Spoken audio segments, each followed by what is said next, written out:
সম্মানিত দর্শক, অত্যন্ত দুঃখ এবং বাড়ি মন নিয়ে একটি জঘন্য, একটি খারাপ, এত নিন্দনীয় একটি ঘটনা উপস্থাপন করতে যাচ্ছি আপনাদের সম্মুখে।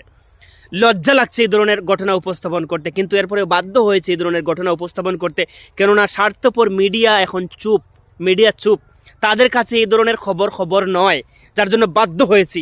গত 19 ফেব্রুয়ারি সন্ধ্যার পরে শিলচর একটা বাইপাস, চেংকুড়ি রোডের কিনারে একটা বাইপাস আছে, ওই বাইপাসে একজন অবিবাহিত মহিলাকে 7 জন পুরুষে মিলে ওই মহিলাকে র্যাপ করেছে, নির্যাতন করেছে।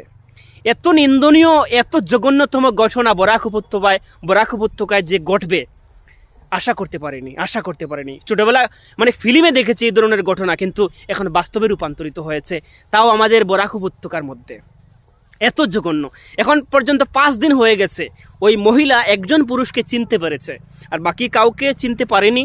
তবে একজনকে চিনতে পেরেছে। এখন পর্যন্ত কোনো আসামিকে গ্রেপ্তারের কোনো খবর পাওয়া যায়নি।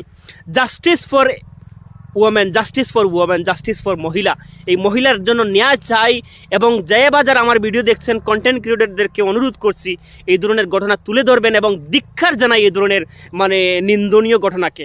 এখন পর্যন্ত আমাদের দেশ স্বাধীন হয়েছে, কিন্তু আমাদের মা বোনরা কিন্তু স্বাধীন নয়।